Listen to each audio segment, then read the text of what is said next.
Le Tchad a lancé de nouvelles réformes dans le domaine militaire. C'est en effet ce qu'a annoncé le général Daoud Yahya Ibrahim, le ministre tchadien de la Défense, devant le nouveau Parlement.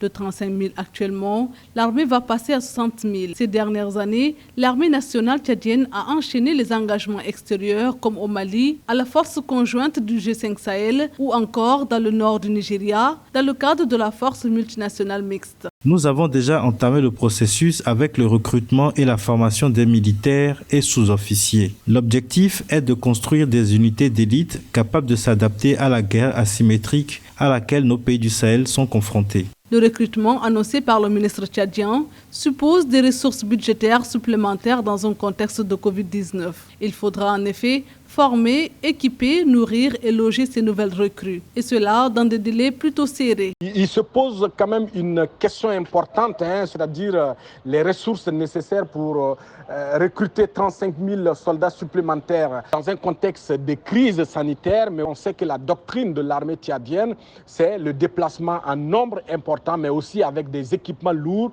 notamment des chars et des blindés. Donc aujourd'hui, la question essentielle qui se pose, c'est où effectivement le Tchad va trouver les ressources nécessaires pour entraîner, équiper 35 000 hommes dans un contexte très difficile. Des partenaires ont dû donc promettre des appuis au Tchad dans le cadre de la lutte contre le terrorisme. On sait bien évidemment que l'armée tchadienne est la pièce maîtresse donc en Afrique dans la lutte contre le terrorisme. D'après les données du Stockholm International Peace Research Institute, les dépenses militaires tchadiennes ont représenté en 2020 3,1% du produit intérieur brut du pays, en hausse de plus 31%.